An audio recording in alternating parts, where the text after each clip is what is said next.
Good afternoon বন্ধুরা। তো দুপুরবেলা থেকে ভিডিওটা স্টার্ট করছি। আমার নতুন একটা ভিডিওতে তোমাদের নতুন করেও অনেক অনেক ওয়েলকাম। তো দেখো, দুপুরবেলায় বাবুকে বলেছিলাম একটা থামস আপ নিয়ে আসতে, তো এখানে স্প্রাইট পেয়েছে, তো স্প্রাইট নিয়ে এসেছে। স্প্রাইটটা একটু ঠান্ডা হওয়ার জন্য ফ্রিজে রেখে দিলাম। একটু জল পিপাসাও পেয়েছিল, তাই একটু জলও খেয়ে নিলাম। এখন বিকাল হয়ে গেছে, বেডটা একটু ঠিকঠাক করব। বিকাল মানে ওই মনে করো 3টে।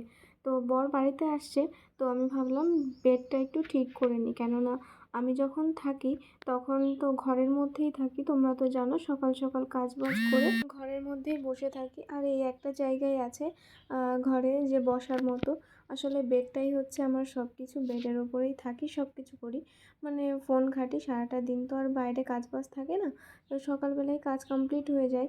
তো তাই বেডটার ওপরে এবার একদিকে একবার এইদিকে শুই, একবার ওইদিকে শুই, এই করি। তো যা বলছিলাম, বর এখন ফোন করে বলল যে আমি বাড়ি আসছি। তো তাই ভয়ে ভয়ে যে ও আসার আগে আমি বেডটা ঠিক করে নিই, না হলে আসলেই কিন্তু আমাকে খুব বকাবকি করবে। আর ওর এইসব অগোছালো জিনিস পছন্দ হয় না, আমারও পছন্দ হয় না। কিন্তু আমি এই যে সারাদিন শুয়ে থাকি, তো বিছানায় তো জানোই শুয়ে থাকলে কীরকম এলোমেলো হয়ে থাকে, তো সেই কারণে একটু এলোমেলো থাকে। যখন আমি বেডের উপরে থাকি না, তখন আমি পরিষ্কার করে রাখি। তো এখন যাই হোক, এটা বেডটা ঠিক করা হয়ে যাচ্ছে, আর তার মধ্যে আমি কিন্তু এখন এডিটিং করছি। এডিটিংয়ের সময় তোমরা হয়তো ব্যাকগ্রাউন্ডে অন্য একটা আওয়াজ পাবে। আসলে আমার বর ঘরে গেম খেলছে, আর আমি বাইরে বসে এডিটিং করছি, মানে ভয়েস ওভার দিচ্ছি, তো হয়তো পাবে তোমরা। যাই হোক, দেখো, তোমাদের সাথে কথা বলতে বলতে কিন্তু আমার এই যে বেডটা ঠিকঠাক করা হয়ে গেছে। আমি এখনও কিন্তু মানে শুয়েই থাকবো, তবে ও বাড়ি এসছে তাই বেডটা ঠিক করে নিলাম আর কি। যাই হোক, আমাকে আবার কেউ খারাপ ভেবো না। সারাদিন শুয়ে থাকলে একটু এরকম হয়, এরকম অগোছালো থাকে। তবে হ্যাঁ, আমি ঘর কিন্তু পরিষ্কার করে রাখি এবং গুছিয়ে রাখি। তো যাই হোক, আজ কিন্তু দুদিনের ভিডিও এক জায়গায় করে তারপর তোমাদের সাথে শেয়ার করব। তো দেখো, এখন হচ্ছে বিকাল হয়ে গেছে, বিকাল ওই 6টা বাজে। উঠোনে একদম রোদ নেই, আর কি প্রচণ্ড পরিমাণে হাওয়া হচ্ছে, গাছগুলো দেখলেই বুঝতে পারছো। এখন হচ্ছে আমি ওই ঘরের সামনেটাই তোমাদের আগের ভ্লগে দেখিয়েছিলাম যে কুলারটা রাখার জন্য একটা জায়গায় বাবু পাথর আর মাটি দিয়ে একটা উঁচু একটা জিনিস বানিয়েছে। তো ওটার উপরেই কুলার রাখা হবে যাতে ঠান্ডা হাওয়া বেরোয়, সেই কারণে। তো ওইখানটায় আমি একটু গোবর আর মাটি মিলিয়ে লেপে দেব।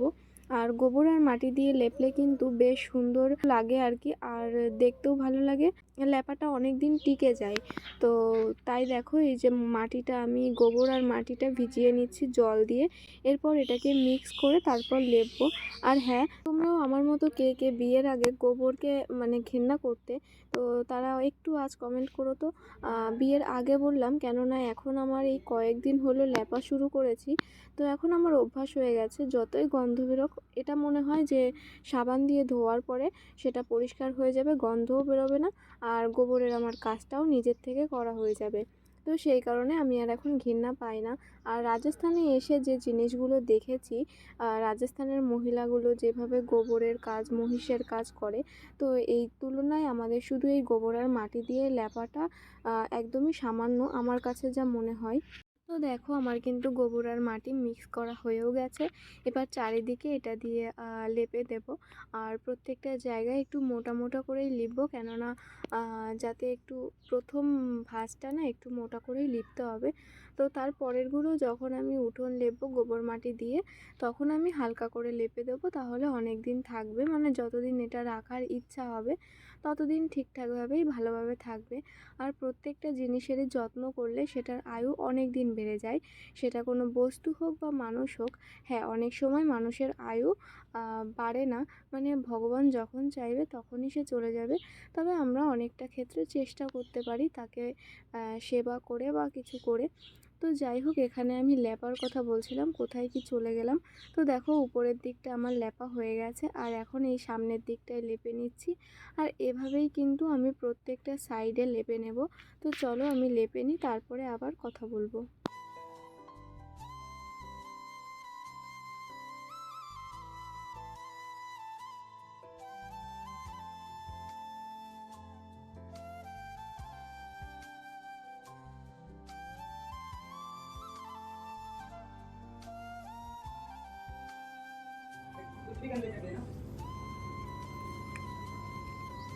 তো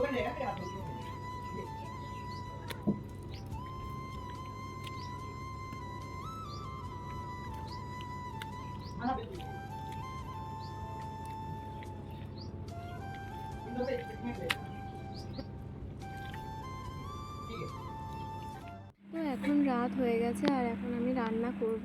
তো দেখো এই উস্তে দিয়ে আর আলু দিয়ে একটা পাতলা তরকারি করব আর ভাত রান্না করব। তো আর দুপুরের একটু সবজি রয়েছে, তো সেটা দিয়েই খাওয়া হবে। তো ছুরি দিয়ে আমি সবজিটা কেটে নিই, তারপরে আবার কথা হচ্ছে। আর হাতে দেখি টিপটা লাগানো ছিল, তো টিপটা আবার কপালে লাগিয়ে নিলাম। আসলে যা গরম পড়েছে, তো টিপ সিঁদুর এইসব না শুধু গলে গলে পড়ে যায়, আর টিপটা তো গলে না, টিপটা উঠে অন্য কোথাও ঘেমে লেগে থাকে। তো যাই হোক, দেখো আমার সবজিটা কাটাও হয়ে গেছে আর এতগুলো বীজ পাকাটা বেরিয়েছে। তো এগুলো কালকে আমি লাগিয়ে দেব বাইরে কোথাও। তো সেটাও তোমাদের সাথে শেয়ার করব। আর বীজগুলো কিভাবে পেকে গেছে দেখো একটু। তো এটা হচ্ছে নেক্সট ডে মর্নিং থেকে। সকালবেলায় বাসি কাজ আমার সব কমপ্লিট হয়ে গেছে আর এখন আমি বাসনগুলো মেজে আমি ঘরে ঢুকছি। তো দেখো কিছু বাসন হয়েছিল, আজকে অল্পই হয়েছিল একদমই। তো সে কটা বাসনই মেজে নিলাম। আর চলো তোমাদেরকে দেখায় আমাদের বাড়িতে আবার কি কি গাছ লাগানো হয়েছে। তো এই যে এই লাউ গাছের বীজগুলো বাবু লাগিয়েছিল, আর এই পাশে এই তিনটে মনে হচ্ছে লঙ্কার চারা। আমি এখনও বুঝতে পারছি না, তো জানি না কি হবে, পরে শেয়ার করব কি হলো নাকি। আর এই যে পেঁপে গাছটা আর আমাদের অ্যালোভেরা গাছটা কিন্তু একদম শুকিয়ে যাচ্ছে, জানি না কেন। আর এদিকে আমি জামা কাপড় ধোবো বলে ওয়াশিং মেশিনে দেব, তাই জলটা ভরতে দিয়েছিলাম। আর জল কিন্তু ভরেও গেছে, এখন আমি ঘরে নিয়ে যাচ্ছি। আর আজকে খুব কমই আছে জামা কাপড় ধোয়ার, বরের আর বাবুর আছে। আমার একদমই জামা কাপড় ধুতে হবে না, কেননা আমারগুলো আমি হাতে ধুয়ে নিয়েছি। আসলে আজ খুব সকাল সকাল আমি স্নান করেছি, তাই তখনই ধুয়ে মেলে দিয়েছিলাম আর আমার জামা কাপড় শুকিয়েও গেছে।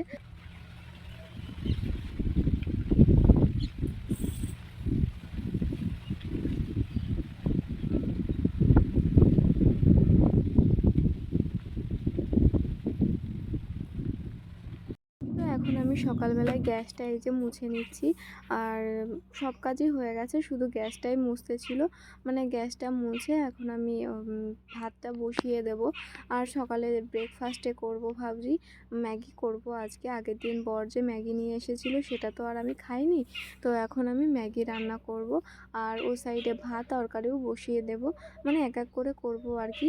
আর একদিকে কিন্তু জামা কাপড় ওদিকে কাচাও হয়ে যাচ্ছে, তো একবারে সব কাজ হয়ে যাবে আমার। সকালে যখন চাটা করেছিলাম তখন তো আর প্রতিদিন ওই জল দিয়ে মোছা সম্ভব নয়। বাবু যেহেতু বেড থেকেই চা খায়, তো চাটা খাওয়ার পরে যখন আমি থালা বাসন ধুয়ে নিই তখন আমি একবারে গ্যাসটাও মুছে নিই ভালো করে। তো এখন তাই আমার গ্যাসটাও মোছা হয়ে গেল। আর এখন কিন্তু আমি ভাতের জন্য জলটা নিয়ে নিচ্ছিলাম। আর জল তো তোলাই হয়ে গেছে আগে, তো এর সাথে একটু বেশি 1 মগ জল বেশিও দিলাম, কেননা আজ করব সয়াবিন। তো জলটা গরম হয়ে গেলে তারপর সয়াবিনের জলটা আমি নামিয়ে রেখে তার মধ্যেই কিন্তু ভাতটা বসিয়ে দেবো, মানে চাল দিয়ে দেবো। আর এদিকে আমি ম্যাগির জন্য পেঁয়াজটা কেটে নিচ্ছিলাম। আর আমার জল ম্যাগিও ভালো লাগে, শুকনো ম্যাগিও ভালো লাগে, তো আজকে ভাবছি আমি শুকনো ম্যাগিটা করব। আর এখন কিন্তু আমি এক এক চুটকিতে সব সবজি কেটে নিলাম। তো ঘরে পেঁয়াজ আর ক্যাপসিকামই ছিল, আরও অনেক কিছু ছিল, কিন্তু ভাবলাম এই দুটো জিনিস দিয়েই ম্যাগিটা করে নিই। আর যেহেতু আমার জন্যই শুধু 1 প্যাকেট ম্যাগি করব, তার জন্য এইটুকুই যথেষ্ট। মানে বেশিই হয়ে গেছে বলতে গেলে। তো যাই হোক, সরু সরু করে ক্যাপসিকামগুলো এবং পেঁয়াজগুলো কেটে নিলাম।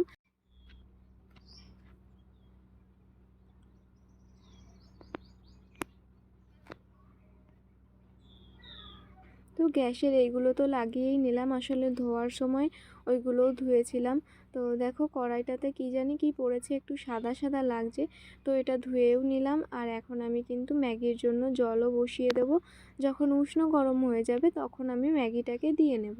আর হ্যাঁ, তোমাদের কি মনে আছে আগের একটা ভ্লগে আমার এই লাইটারটাই কিন্তু বাসনের, মানে এঁটো বাসনের মধ্যে পড়ে গেছিলো, আর এটাকেই কিন্তু ধুয়েছিলাম। আর এখন কিন্তু আমার লাইটারটা খুব ভালোভাবেই কাজ করছে, মনে হচ্ছে ধোয়ার পর আরও বেশি ভালো কাজ হচ্ছে। তোমাদেরকে তো বললামই যে ভাতের যে জলটা বসিয়েছি গরম করতে, সেটার মধ্যে আমি সয়াবিনের জন্য এক্সট্রা জল দিয়ে দিয়েছি। তো সেই জলটা নামিয়ে আমি সয়াবিনটা ভিজিয়ে নিলাম। আর এখন আমি চালটা ধুয়ে নিচ্ছি। চালটা ধুয়ে এই উষ্ণ গরম জলের মধ্যে আমি চালটা ঢেলে দেব, তাতে আমাদের এই ভাতটাও বেশ ভালো হবে। আর আমি কিন্তু কোনো রেসিপি শেয়ার করছি না, আমি যেভাবে নর্মাল রান্না করে বাড়ির লোকজনকে খাওয়ানো যায় সেইটুকুই রান্না করতে পারি জাস্ট, আর কিছুই না। তো দেখো এদিকে আমার ওয়াশিং মেশিনটাও একটু চালিয়ে দিলাম, কেননা জামা কাপড় ধোয়া হয়ে গেছে। এবার জুতোটাও ধুয়ে নেব। আর জুতোটাও ওয়াশিং মেশিনে ধুয়ে আসলে এখন আর হাতে কিচ্ছুই ধোয়া হয় না। কিছু ধোয়া হয় না বললে ভুল হবে, হালকা পাতলা করে ধোয়া হয়। তো দেখো এদিকে আমার তেলটা গরম হয়ে গেছে। তো এর মধ্যে আমি এই সবজিগুলো দিয়ে দিলাম, মানে সবজি বলতে ক্যাপসিকাম আর পেঁয়াজটা দিয়ে দিলাম। আর হালকা হালকা ভেজে নেব। যখন লাল লাল হয়ে আসবে তখন আমি ম্যাগিটা দিয়ে দেব। তো দেখো এখন কিন্তু হালকা হালকা লাল হয়ে এসেছে পেঁয়াজগুলো। তো এখন আমি ম্যাগিটা দিয়ে দিচ্ছি। আর ম্যাগিটা সিদ্ধ করে কিন্তু আমি সাইডে রেখে দিয়েছিলাম জল ঝরার জন্য। আর এইভাবে ম্যাগি খেতে কারা কারা ভালোবাসো একটু বলো তো। জানি কেউ কমেন্ট করবে না, তবুও আমি কিন্তু আমার চেষ্টা চালিয়ে যাচ্ছি। তো দেখো এই ম্যাগির প্যাকেটগুলোতে এত বড় মশলার প্যাকেট ছিল, মানে কি বলবো তোমাদেরকে।